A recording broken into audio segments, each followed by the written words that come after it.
Okay. Morning, everyone. Good morning. Right. Hi, good morning. Good morning, Bob. Evening sponsors. Good morning. Ann Garlic, in memory of Malka Pearl Mann and Philip Mann, and Yisrael David ben Harav Tzvi Hirsch, Beryl ben Harav Tzvi Hirsch, Yosef Meir ben Harav Tzvi Hirsch, and Yerivka Perel Rosner bas Harav Tzvi Hirsch, in the memory of the family murdered in the Holocaust. Harav Tzvi Hirsch ben Shlomo Yaakov, Sarah bat Ephraim, Yisrael David ben Harav Tzvi Hirsch, Ephraim ben Harav Tzvi Hirsch, Adia bas Harav Tzvi Hirsch, Miriam bas Harav Tzvi Hirsch, Pesel bas Harav Tzvi Hirsch, Shalom ben Harav Tzvi Hirsch, Shlomo Yaakov ben Harav Tzvi Hirsch, Shmuel ben Harav Tzvi Hirsch, Cheryl Shur, her children and grandchildren, in memory of her uncle, founding member of BRS, Dr. Israel Brook, Yisrael ben Harav Akiva. Marsha Federbush and family, in memory of her husband, Dr. Oriel Paul Federbush, Oriel Pinchas ben Harav Shimon, Sharon and Fred Lisker, their family and many friends, in memory of her dear mom, Harriet Friedman, Edelbas Yaakov. Leslie and Gail Kaplan, in memory of their parents, Harry and Marjorie Siddell, and Irving and Pearl Kaplan. Friends of Avi Gitler, Avram Meir ben Shimon, and Martha Gitler Charna bas Yeshaya. Friends of Toby Peres, Sarah Tova bat Yisrael Dov. Friends of Malka Levi, Malka bat Yosef. Friends of Joe Wolf, Yosef ben Chaim. Many friends of Dr. Marvin Blush, Moshe Shalom ben Yitzchak Halevi. We have a month of learning by Mindel and David Cheslow in memory of her mother, Shosha bat Be'er Leib, by Carol and Josh Sanborn, in memory of her mother, Yita bas Nachman Binyamin, by Mel and Haran Haller, in memory of his brother, Yaakov ben Avraham. Also a month of learning by Stephanie and Fred Mortman for Refuah Shlema for her daughter, Mazal bat Sarah Malka. We then have a week of learning by Judy Iger in memory of her father, Eliyahu ben Yosef Mordechai. And we also have today a day of learning by Barbara Goldfarb in memory of her husband, Avram ben Aaron Elimelech. May Shemas have an aliyah, crank or afia, velti shir Shem matliya, and l'chol b'nai Yisrael a good ben shiyah. Amen. Amen. Amen. All right. So we left off on the top, towards a little bit on the top of 59A with this discussion, okay, as possible answers how to understand the activity of the Kohen Gadol regarding the inner altar, right? As to whether he actually walked around or whether he simply moved his arm around. Okay, and the Gemara was pointing out to us that if he simply did move only his arm around, okay, then there would be a concern about whether he was daubing the blood from top down or bottom up, okay, particularly in terms of the last example, right? And that's what we saw the machloket there, okay? And Gemara then picked up on this discussion, okay? If we look at, right, okay, it's about,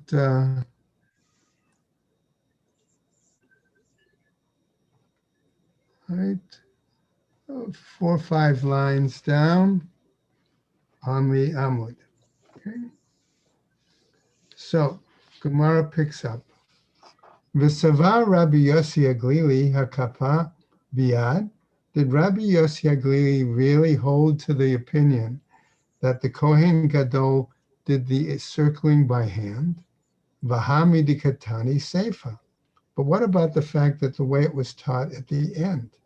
Rabbi Eliezer Omer, this is Rabbi Eliezer, Bimkomo haya omed umechate, that he stood in his place, okay, and he as we explained it, performed the atonement ritual by sprinkling the blood, okay, in such a manner, miklal de Tanakama lo severely, which would seem to imply, okay, that Rabbi Yossi Aglili, who was the Tanakama, did not agree with his standing in place and moving his arm, but it must imply that he actually walked around, okay?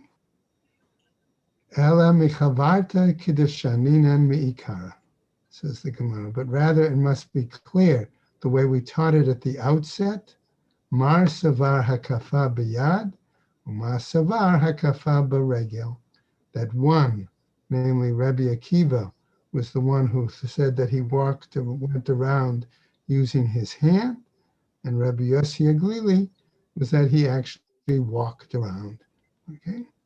Now, says the Gemara, Ve'ibayat Ema, and if you want, says we might say the following, Baha kamiflage, that this is what they were really arguing about. Mar Savar, one of the sages, namely Rabbi Akiva, Saviv de Mizbeach Pnimi, Kisaviv de Mizbeach Hachitzon, that going around the inner altar would follow the same pattern, I'm going to say, as the outer altar, which was, I think, Bob, you raised that point the other day, that since we know that has to be moving to the right, okay, that's the same implication. Umar Savar, Kule Mizbech Pnimi, B'makom Chada Keren de Mizbech Chitzon Kai. No, that the other sage held to a different view. That, in other words, basically, okay, that he would stand in one place, okay, and that since the size of the inner altar, Kule Mizbech Pnimi, the entire size of the inner altar, B'makom Chada Keren de Mizbech Chitzon Kai, was no larger, okay, than a single corner of the outside Mizbeach, okay, that it was no need for him to walk all the way around, but he could simply reach with his hand. Okay, so Tanya, says the Braita, Amar Rabbi Yishmael, that Rabbi Yishmael tries to suggest something as proof. Okay, Shnei Kohanim Gedolim Nishtayru b'Mikdash Rishon. He said that in his day, Rabbi Yishmael, there were two, let's call them for the moment retired, okay, Kohanim Gedolim, okay, for whatever reason, that they were still from the time of the first temple. And that's actually a question on part of some of the Mefarshim, okay. Ze omer biyadi hikafti, v'ze omer baragli hikafti. And they gave different alternative explanations. One said, in regards to the inner altar, he used his arm and went around. The other said he went around by foot. Okay. Zenotain tam ledvarav, v'zenotain tam ledvarav. This one gave a rationale for his statement, and the other gave a rationale for his statement. Zenotain tam ledvarav, the one who gave his explanation, his rationale, Saviv de Mizbeach Pnimi, namely, it was the fact that going around the inner altar, Kisaviv de Mizbeach Hachitzon, was similar to the way one would go around the outer altar, walking around, headed to the right, to the easterly direction. V'zenotain tam lidvarav. And the second one also gave a rationale, a reason for his words. Kule mizbech pnimi b'makom chada keren dechitzon kai. That the entire inner altar, again, was the area of one corner of the large outer altar. And therefore, that was the case. Okay? And that therefore he could do it by hand. So we do not have any clear clarification on that, even by personal testimony. Okay? As a result, the Gemara, however, picks up on another piece of the Mishnah. Okay? Rabbi Eliezer Omer, Bimkomo haya omed umechateh. Okay? Now, perhaps this section where Rabbi Eliezer says that the Kohen Gadol stood in place, okay, and that was how he did the process of atonement through sprinkling. Okay, Matnitin Mani. Our Mishnah then is according to whom? Asks the Braita. Rabbi Yehuda. It seems to be according to Rabbi Yehuda, to Tanya, who taught in the Braita. Rabbi Meir Omer.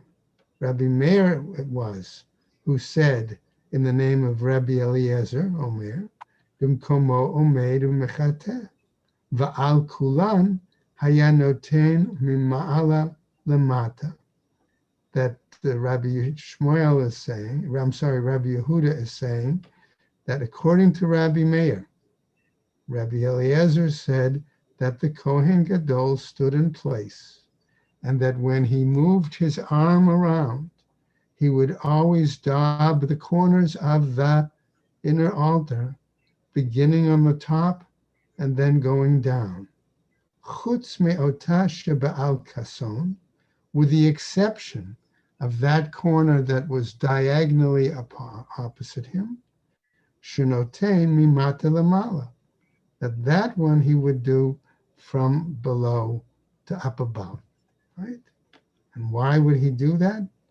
Okay, because it would be more difficult to sprinkle to reach over. Okay, his sleeve would have to reach over the mizbeach and, right, could get burnt. Okay, now the Rabbi Yehuda, and as far as Rabbi Yehuda says, Rabbi Eliezer Omer b'mkomo omed umechateh, that Rabbi Yehuda does say that Rabbi Eliezer says the Kohen Gadol stood in his place, okay, and began the atonement process through sprinkling. Ve'al kulan hu noten milamata lemala, and on all of them he sprinkled down from above, right? How did he do? From below to above. I'm sorry, right? No, No, from above to below. I'm sorry. right. No, milamata is Oh. below. From below to above. Chutz sha'ayta lefanav mamash, with the exception of the one that was directly in front of him. Shenotein mimala lamata, that one he would put from above to below. Okay? Ki hechi delo nitvasan ma'ane, in order so as not to dirty his garments. Okay? All right. Now, after that, we said that the Kohen Gadol was expected to clear away an area on the top of the Mizbeach, that open area, right? Move away the coals on either side and pour blood onto the golden area on top. So the Mishnah told us, Hizami menu al taharo shel Mizbeach, that he would then sprinkle blood on the pure gold area of the altar. Rabbi Green, did it Yes. make no difference how he did it, whether it went from top to bottom or bottom to top? That's a good question, Zeb. I would think that it may not have made a difference only insofar as the fact that he needed to do it in a manner that he would not dirty his garments, because once he would get blood on his garments, on the white garments, right, it made them pasul. It made them no longer valid for use, right? I'm looking at this thing and realizing that there was so many different individuals who served as high priests, and there could be two different individuals. You could have brothers the same day that could be serving as high priest. Why couldn't everybody be right and describe the way each one of these individuals did it at one time that they saw? That's an interesting comment, Steve. I think it's possible that one, based on that testimony, that one could have carried it out as he was taught to do, based on a particular rationale, and the other had a different rationale. But so long as it was done, properly, it was yotze, it was satisfactory. The issue comes down to the fact that are they remembering it correctly? Okay, that could be the issue too. Okay, so the Gemara is asking here now, why the use of the phrase taharo to imply the pure gold area of the altar, right? Amar Rabba bar Rav Shela, he answered, Palge de Mizbeach. He said, maybe what we're talking about is here he had to clear away half the top of the altar. Kida amre inshe. The same way some people have this common expression, tahar tihara, vahave palge diome. Okay, the clouds have cleared away, so to speak, or the light has moved away, and therefore we now know it's the middle of the day. Okay? So that could be an implication that he had to pour it into about the middle of the altar. On the other hand, the Gemara challenges that now. Meitive, keshehu mazeh, eno mazeh lo al gabe ha'efer, v'lo al gabe ha'gechalim. The challenge being that when he sprinkles, he's not able to sprinkle it on anything else but the altar itself. Namely, he cannot sprinkle it on any of the ash. He can't sprinkle it on any of the coals. Elechoteh gechalim elech ve'elech. But rather he, let's say, spreads or rakes or moves the coals one side and others to another side. Umazeh, and then he sprinkles the blood.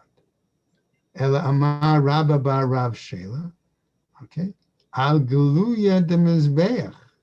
He suggests maybe we're talking about the fact that the phrase tohar has another meaning, namely on that area of the altar that is revealed, that's exposed.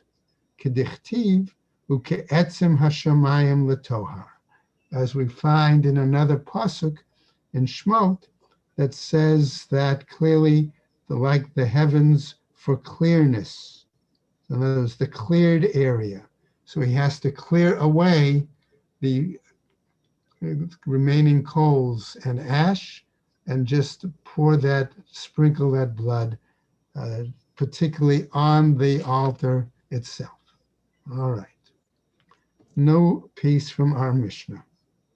Tanya, the Braita teaches, Hananya Omer says what?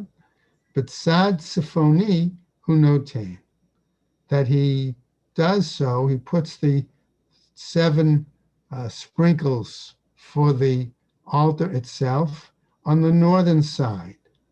Rabbi Yossi Omer, but Sad Dromi hu notain. And Rabbi Yossi disagrees and says he puts it on the southern side. B'mai kemiflaglie, what are they arguing about?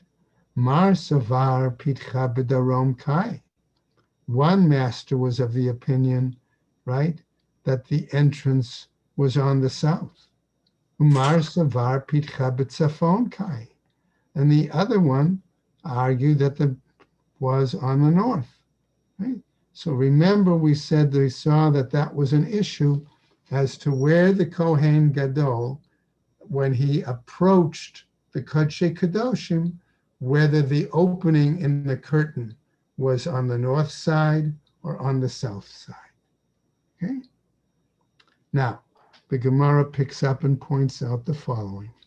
The Kuli Alma Miha, nevertheless, all are in agreement.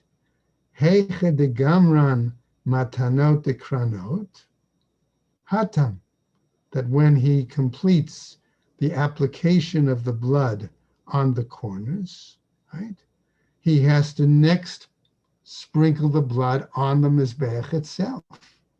Yahiv al Gago, that he has to do it on its top. My Tama, what's the reasoning?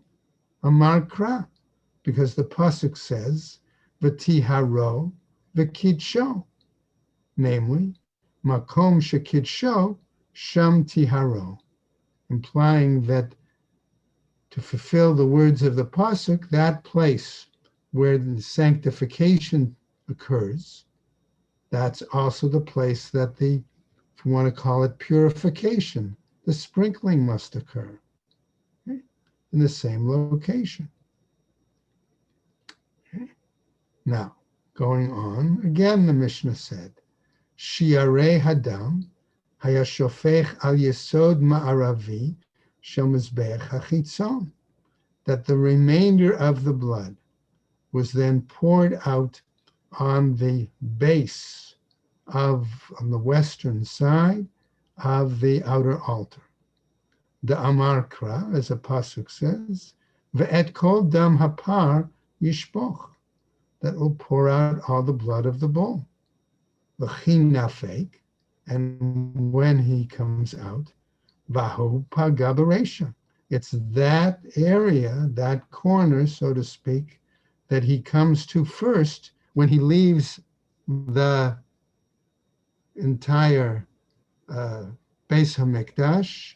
It comes out the Olam, and he comes down the steps, and it's that corner of the Mizbeach that he, outer Mizbeach, that he reaches first. Okay? Next, again the Mishnah. V'shel Mizbeach HaChitzon hayashofech al yesod dromit. And any blood that would be left over from an offering on the altar, the outer altar, he has to pour that on the southern base. Okay? Tanu Rabbanan. But the Braita teaches as follows. Yesod HaMizbeach. It says the base of the altar. Ze Yesod Dromit. That's the southern base. Ata Omer Yesod Dromit. Do you say it's the southern base? So Eino Ella Yesod Ma'aravit. Or is that only what we call then the western base? Because remember, the base did not go all the way around. It only went, I'll say, on two sides plus a little bit of a third, if we remember the various diagrams. Yes. Rabbi Green, did the Mizbeach, did the Mizbeach in the Ohel Mohed have exactly the same shape and features as the one in the temple?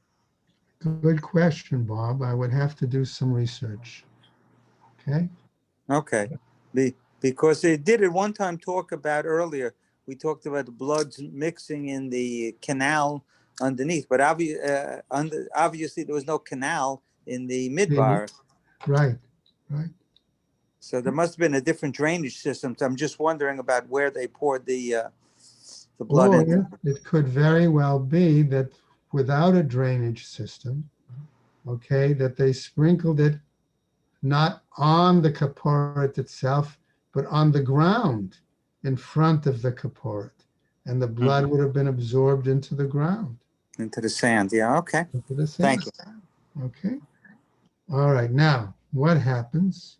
So in this discussion, we find the following comment. Amrat, you said the following. Yilmad yeridato min hakeves, v'yetziato min ha'hechal. Let us learn then that the way the Kohen Gadol would come down off the ramp, that should be similar to how he came out of the right, sanctuary out of the Hechal and the Ulam. Ma yitziato min ha-Hechal b'samuch lo, the same way when he exited the sanctuary, the Hechal, he went to that location to which he was closest. Ve'eza, and which was it? Ze Yesod Ma'aravi. It was the western base. Af Yeridato min hakeves. So likewise, his descending from the ramp, bisamuch lo. He would go to pour out that blood to what was closest to him. Ve'eza, and which was it? Ze Yesod Romi. That was the southern base. Now, Tanya, but we have a Braita. Rabbi Yishmael Omer, says Rabbi Yishmael. Ze v'ze Yesod Ma'aravi. Both of these actually was the western base of the altar. Rabbi Shimon ben Yochai Omer, Ze v'ze Yesod Dromi. He claims that both were the southern part of the base. Now, says the Gemara, Bishlama Rabbi Yishmael Kasavar. That's acceptable and appropriate according to the view of Rabbi Yishmael, since his view was as follows: Yilmad Satum Mimforash, that we can learn what's, I'm going to use the word hidden or not clear, from something that is clear, that's spelled out. Okay? Namely, since we have an example of how the Kohen Gadol is supposed to behave coming off the ramp, we could use that as the parallel. Ela Rabbi Shimon ben Yochai, my Tama. But according to the view of Rabbi Shimon, what's his reasoning? Amar Rabbi Shimon, Kasavar Pitcha B'darom Kai.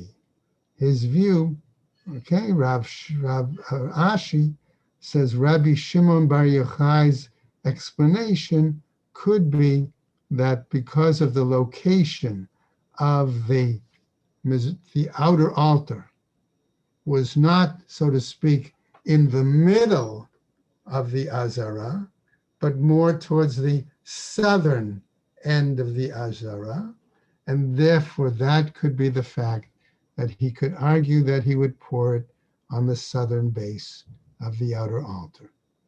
Okay? Now, Tana debei Rabbi Yishmael, but debei Rabbi Shimon ben Yochai, and the Academy of Rabbi Yishmael, okay, taught the view of Rabbi Shimon ben Yochai in the following manner: Ze v'ze Yesod Dromit. Both cases, okay, the blood would be poured on the southern base.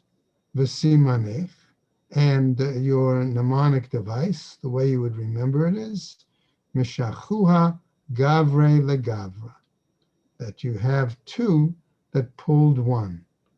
Two men, okay, pulled one man. In other words, the majority view of you having two, Rabbi Shimon ben Yochai and Rabbi Yishmael, okay, as opposed to the other. Okay. Now, this would mean that Rabbi Yishmael would have to accept their ruling. Okay, the students of Rabbi Shimon, okay, convinced Rabbi Yishmael that it's the case. Okay, again now from our Mishnah. Elu ve'elu mitarvin ba'ama v'yotzin. We're saying that the blood in both cases, right, from the inner altar and from the outer altar that had remained and got poured out, then became mixed and was flowing out through the canal into the Kidron Valley. Tanu Rabbanan, says the Braita. Mo'alin bidamim, divrei Rabbi Meir, v'Rabbi Shimon. According to both Rabbi Meir and Rabbi Shimon, farmers that utilized this blood water, let's call it for the moment, okay, to irrigate their crops as fertilizer, without having made the proper arrangements, would be considered subject to me'ila, to misuse of this temple property. V'chachamim omrim, ein mo'alim b'hem. But the sages disagreed, and they said that one does not misuse the property. Okay? So let's see, does the Gemara want us to clarify that? Okay, as we continue on the next Amud. Ad kan lo pligi ela midrabanan. Up to this point, right, Gemara seems to tell us that they only disagree in terms of the fact of whether it's rabbinic law that says that it's misuse. Aval midoraita ein mo'alim bahem. But from Torah law, the Chachamim would say there is no misuse of the temple property on that regard, right? Why can we say that? Okay. The implication could be that originally, okay, they would not have even sold that blood water to farmers. But the fact that the rabbis permitted its sale implies that it's only a derabanan, and therefore they don't feel that there was any me'ila connected with it. So how do we know that? Mina hani mili. On what basis do we say that? Amar Ula, Amar Kra. Says Ula, looks at the following pasuk. It says lachem, right? The pasuk actually reads in full, for the life of the flesh is in the blood, and I have given it to you upon the altar to make atonement for your sins. Lachem, to you, implying shalachem yehe, that it should be yours. Be Rabbi Shimon Tana lechaper. But the Academy of Rabbi Shimon taught a phrase slightly differently, where it says to make atonement, lekapara netativ velo lemeila, that it was given to you, okay, as part of the atonement process and not any concern for misuse of property of the temple. Okay. As we continue now, Rabbi Yochanan. Rabbi Yochanan Amar, Amar Kra. We have a pasuk here that refers to the blood. Who? Lefnei kapara, kilachar kapara. Namely, when it says in the pasuk, for it is the blood that makes atonement by reason of the life. Okay. Namely, we say that the same way the blood, okay, can ultimately bring atonement before, so it brings atonement after. Mala achar kapara, ein bo meila.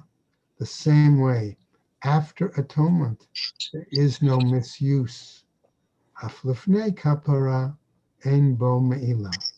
Likewise, even before the atonement, there is no misuse of the blood. Okay. The Ema, and I would now say as follows: La'achar kapara, kilifnei kapara. If you're going to say that after atonement is like the status of the blood is similar to before atonement, malifnei kapara yesh bo meila, af la'achar kapara yesh bo meila.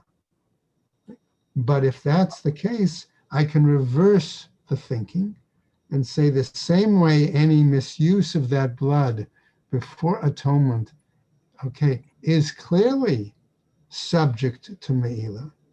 So likewise, I should be able to argue that misuse of that blood after kapara also one might be subject to meila.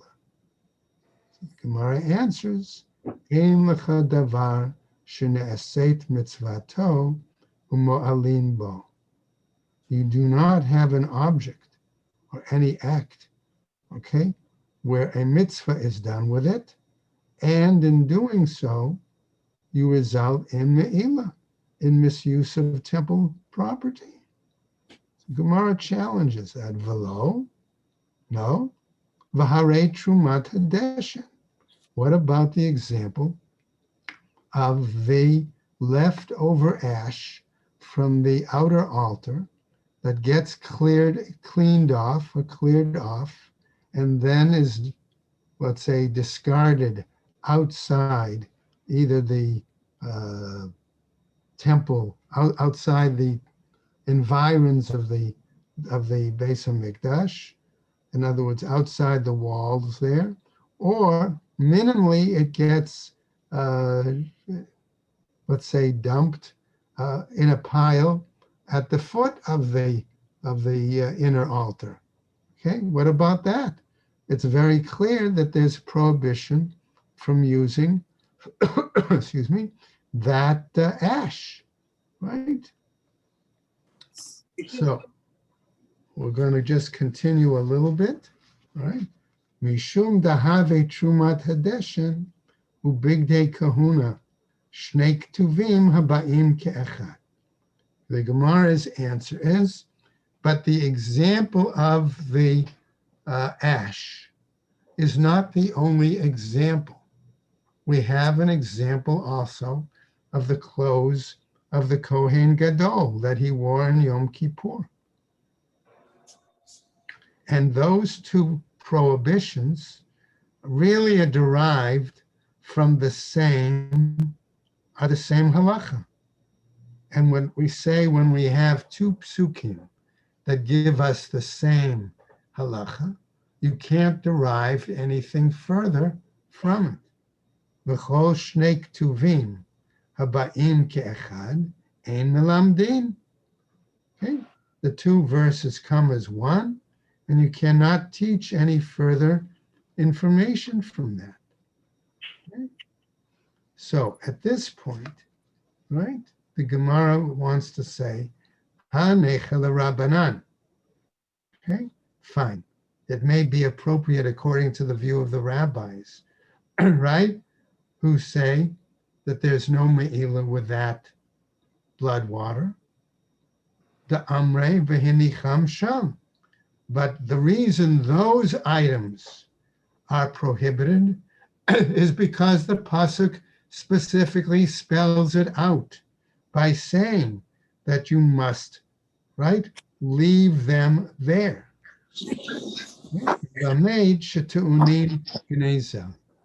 And therefore that tells us that they require some sort of, let's call it the hiding, interment, whatever term we want to use, right? In other words, further benefit is not permitted. Is it hiding or is it burial? What is the word there? Well, it could be one or the other. It could be burial, okay, but it could be hiding. In other words, they have to be put away, not to be used further, okay? The Gemara is now going to bring a question, all right, all about this. Ela l'Rabbi Dosa da'amar bigdei kahuna ru'uyin hein l'kohen hedyat. But what about the view of Rabbi Dosa, who says that those garments that were used by the Kohen Gadol could be put aside and could be used by a common Kohen? My ikala meimar. What are you going to say about that? Okay. That's what we're going to pick up with tomorrow, okay? To see what is the answer to that challenge, okay? Can we say that these items are unique, all right? Or do we say again that it was that those two items, the garments and the Trumat Hadeshin, okay, are two verses that tell us the same thing, and therefore we can't learn anything further from that. Okay, and we'll finish up that particular discussion tomorrow, which will then lead us to another Mishnah, okay, in regards to the general practice on Yom Kippur. Okay? All right, everybody, take care. Stay well, everybody. Thank you. All the best. Thank you very much.